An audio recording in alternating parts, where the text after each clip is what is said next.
ഒരു വിഷു കാലം കൂടിയും വരികയാണ്. ഇപ്പോൾ വിഷുവിനോടനുബന്ധിച്ചിട്ട് നമ്മൾ ആദ്യത്തെ സിനിമ മലയാളത്തിലെ ആദ്യത്തെ റിലീസായിരിക്കുകയാണ്. അപ്പോൾ ഇന്നിപ്പോൾ ഞാൻ ഡിസ്കസ് ചെയ്യാൻ പോകുന്നത് കുറേ വർഷങ്ങൾക്ക് മുമ്പാണ്. 1990 വിഷു സീസൺ, ആ സമ്മർ സീസണിലെ അന്ന് കുറച്ച് സിനിമകളും അതിൽ ഏതൊക്കെ സിനിമകളൊക്കെ ഹിറ്റ് സ്റ്റാറ്റസിൽ ഇടം നേടി എന്നുള്ളതൊക്കെയാണ് ഞാൻ നിങ്ങളോട് ഡിസ്കസ് ചെയ്യാൻ പോകുന്നത്.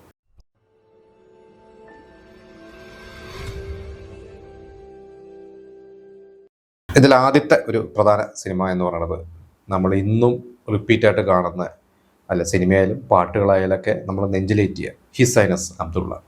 അതൊരു മാർച്ച് അവസാനമാണ് ആ ഒരു സിനിമ റിലീസാണ്, അതായത് സ്കൂളൊക്കെ അടച്ച് വെക്കേഷനൊക്കെ തുടങ്ങുന്ന ആ ഒരു സമയത്ത്. അപ്പോൾ ഹിസ് ഹൈനസ് അബ്ദുള്ളനെ കുറിച്ച് പറയുമ്പോൾ സിബി മലയിൽ ലോഹിദാസ് മോഹൻലാൽ കൂട്ടുകെട്ട്. അപ്പോൾ ഇതിനു മുമ്പ് നമുക്കറിയാം കിരീടം ഇവരുടെ തന്നെ ഒരു കോമ്പിനേഷനിൽ വന്ന ഈ ഒരു 3 പേരുടെ ഒരു കോമ്പിനേഷനിൽ വന്ന സിനിമയായിരുന്നു. അത് കഴിഞ്ഞാണ് ഈ പറയുന്ന ഹിസ് ഹൈനസ് അബ്ദുള്ളയിലേക്ക് വരുന്നത്. 89 കിരീടമൊക്കെ. അപ്പം 1990 ഇവരുടെ കോമ്പിനേഷനിലെ ഒരു സിനിമ.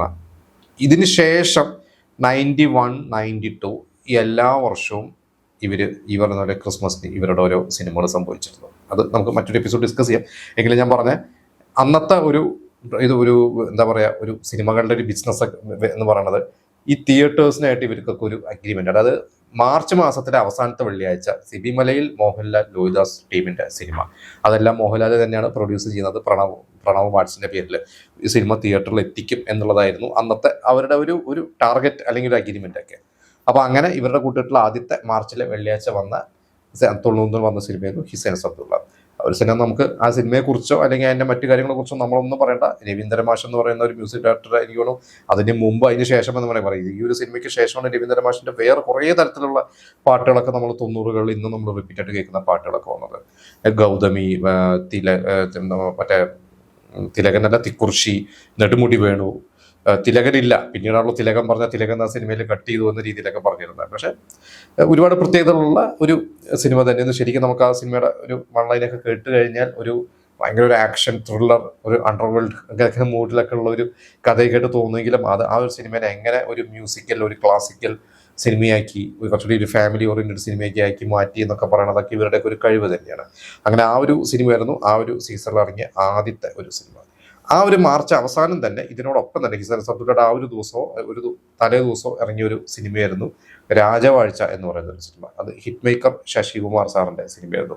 70കളിലും 80കളിലൊക്കെ ഒരുപാട് ഹിറ്റുകളൊക്കെ ചെയ്തു. പക്ഷെ ഒരു 80s അവസാനമൊക്കെ എത്തിയപ്പോൾ കുറച്ച് പ്രതാപം വാങ്ങി തുടങ്ങിയ ഒരു സമയമായിരുന്നു അദ്ദേഹത്തിന്. അദ്ദേഹം അന്ന് അപ്കമിംഗ് ആയി നായകനായിട്ട് കയറി വന്നിരുന്ന സുരേഷ് ഗോപി, അതുകൊണ്ട് തന്നെ രഞ്ജിനി, ഇവരൊക്കെ വെച്ചിട്ടാണ് സിനിമ. എസ്എൽപുരം സദാനന്ദന്റെ സ്ക്രിപ്റ്റ് ആയിരുന്നു. ആ ഒരു സിനിമയായിരുന്നു ഈ ഹിസ് ഹൈനസ് അബ്ദുള്ളയുടെയൊക്കെ ആ ഒരു സമയത്ത് തിയേറ്ററുകളിൽ എത്തിയ ഒരു സിനിമ. പിന്നെ മറ്റൊരു സിനിമ എന്ന് പറയുന്നത് മോഹൻലാലിന്റെ തന്നെ മുഖം എന്ന് പറയുന്ന ഒരു സിനിമ. അതൊരു ഏപ്രിൽ 13, 14 ആ ഒരു സമയത്ത്, അതായത് വിഷുവിന്റെ സമയത്ത് ഇപ്പോൾ ഇറങ്ങിയ സിനിമ.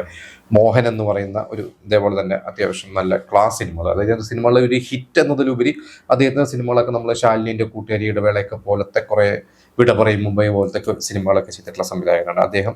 മോഹൻലാലിനെ വെച്ച് ചെയ്ത വളരെ വ്യത്യസ്തമായിട്ടുള്ള, നമ്മൾ ഇന്ന് കാണുന്ന നല്ലൊരു ത്രില്ലർ സിനിമയാണ്. നാസർ എന്ന് പറയുന്ന നടൻ മലയാളത്തിൽ ആദ്യമായിട്ട് അഭിനയിച്ചിട്ടുള്ള ഒരു സിനിമയാണ്. ആ ഒരു സിനിമ ആ വിഷു സീസണിൽ മോഹൻലാലിൻ്റെതായിട്ട് തിയേറ്ററിലുണ്ടായിരുന്നു.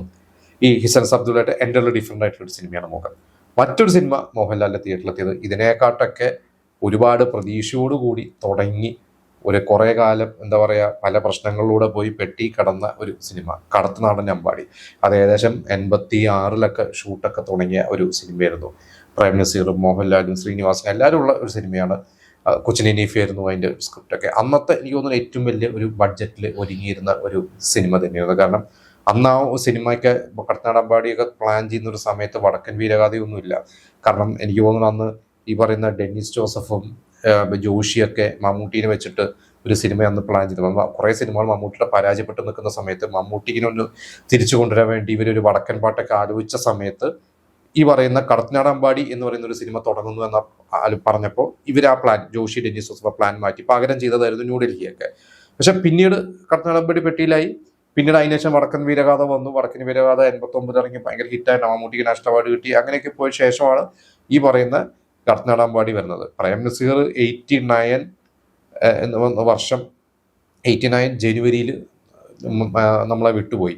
ഈ സിനിമ പ്രേം നസീറിന്റെ മരണത്തിനും 1 വർഷം കഴിഞ്ഞ്, 1 വർഷം 3 മാസമൊക്കെ കഴിഞ്ഞിട്ടാണ് ഇറങ്ങുന്നത്. പക്ഷേ ഈ സിനിമ തിയേറ്ററിൽ ഇറങ്ങിയിട്ട് ഭയങ്കര പരാജയമായി പോയി. അത് സാജ് പ്രൊഡക്ഷൻസ് എന്ന് പറഞ്ഞ പ്രൊഡക്ഷൻ കമ്പനി, എനിക്ക് തോന്നുന്നു അതോടുകൂടിയൊക്കെ തന്നെ അവർ ആകെ തകർന്നു പോയി. ഇപ്പോൾ അവർ ഇപ്പോഴും ഉണ്ട്, അദ്ദേഹം എൻ്റെ പ്രൊഡ്യൂസർ ഉണ്ട്. അദ്ദേഹം ഇപ്പോൾ ആവനാഴി സിനിമയൊക്കെ അത് പ്രൊഡ്യൂസ് ചെയ്ത പ്രൊഡ്യൂസറാണ് അദ്ദേഹം. ഇപ്പോൾ ആവനാഴി റിലീസൊക്കെ കഴിഞ്ഞ വർഷമൊക്കെ ചെയ്തിട്ടുണ്ടായിരുന്നു. അങ്ങനെ മോഹൻലാലിൻ്റെതായിട്ടുള്ള ഈ ഒരു സിനിമകളും പിന്നെ മമ്മൂട്ടിയുടെ ആയിട്ട് ഒരു സിനിമ എന്ന് പറയുന്നത് മിഥ്യ എന്ന് പറയുന്ന ഒരു സിനിമയാണ്. അത് IV ശശിയുടെ ഒരു സിനിമയാണ്. എനിക്ക് തോന്നുന്നു MT തന്നെയാണ് അതിൻ്റെ സ്ക്രിപ്റ്റ്. അതിൽ മമ്മൂട്ടി, സുരേഷ് ഗോപി, രൂപിണി ഇവരൊക്കെ ആയിരുന്നു. അതും നല്ലൊരു സിനിമയായിരുന്നു. IV ശശി മമ്മൂട്ടിയുടെ ഒക്കെ ഒരു കോമ്പിനേഷനിലൊക്കെ നമ്മൾ 80s ഒരുപാട് സിനിമകൾ കണ്ടിട്ടുണ്ട്. അത് ഒരു ബിസിനസ് മാൻ ആയിട്ടുള്ള മമ്മൂട്ടി, ഒരു ഫാമിലി മാൻ, നമുക്കറിയാം. അങ്ങനെ കുറേ കോംപ്ലക്സ്, ഒരു ഭയങ്കര എന്താ പറയുക, കോംപ്ലക്സ് ക്യാരക്ടേഴ്സും ഒരുപാട് ഡീപ്പായിട്ടുള്ള സ്റ്റോറീസൊക്കെ ക്യാരക്ടറൈസേഷൻസും ഒക്കെ ഉള്ള ഒരു സിനിമകളാണ് MTയുടെ സ്ക്രിപ്റ്റ് എന്ന് പറയുമ്പോൾ. അങ്ങനെ ഒരു സിനിമയായിരുന്നു മിഥ്യ എന്ന് പറഞ്ഞ സിനിമ. പക്ഷേ ഈ പറയുന്ന 5 സിനിമകൾ, ഈ 5 സിനിമകളിലും ഹിസൈനസ് അബ്ദുള്ളയെന്നു അന്ന് തിയേറ്ററിൽ ശരിക്ക് ഹിറ്റായ ഒരു സിനിമ. ബാക്കി സിനിമകളൊന്നും തിയേറ്ററിൽ വിജയിച്ച സിനിമകൾ. എനിക്ക് തോന്നുന്നു മിഥ്യ എന്നൊരു ആവറേജ് പോയി തോന്നുന്നു, നഷ്ടം വന്നിട്ടില്ല എന്ന് തോന്നുന്നു. പക്ഷേ ഈ പറഞ്ഞ രാജവാഴ്ചയായാലും ഈ പറയുന്ന മുഖമായാലും ഒക്കെ ഫ്ലോപ്പായിരുന്നു. കടത്തനാടമ്പാടി ഗംഭീര ഫ്ലോപ്പായി. മുഖം എനിക്ക് തോന്നുന്നു ഒരു തട്ടുകടിയില്ലാതെ പോയി തോന്നുന്നു. പക്ഷെ എനിക്ക് അതിൻ്റെ എക്സാക്ട് കളക്ഷൻ ഒന്നും അറിയില്ല. എങ്കിലും ആ വിന്നറായിരുന്നത് 1990 വിഷു വിന്നറായത് ഹിസൈനസ് അബ്ദുള്ള തന്നെയായിരുന്നു. ആ വർഷം ഏകദേശം മോഹൻലാലിന് 8-10 സിനിമയൊക്കെ റിലീസായിട്ടുണ്ടായിരുന്നു. വേറെയും ഒരുപാട് ഹിറ്റുകൾ മോഹൻലാലുണ്ട്. പക്ഷെ ആ വിഷു എന്താ പറയുക, നമ്മുടെ ഇന്നത്തെ ഭാഷയിൽ പറഞ്ഞു കഴിഞ്ഞാൽ ആ വിഷു തൂക്കിയത് മോഹൻലാൽ തന്നെയായിരുന്നു.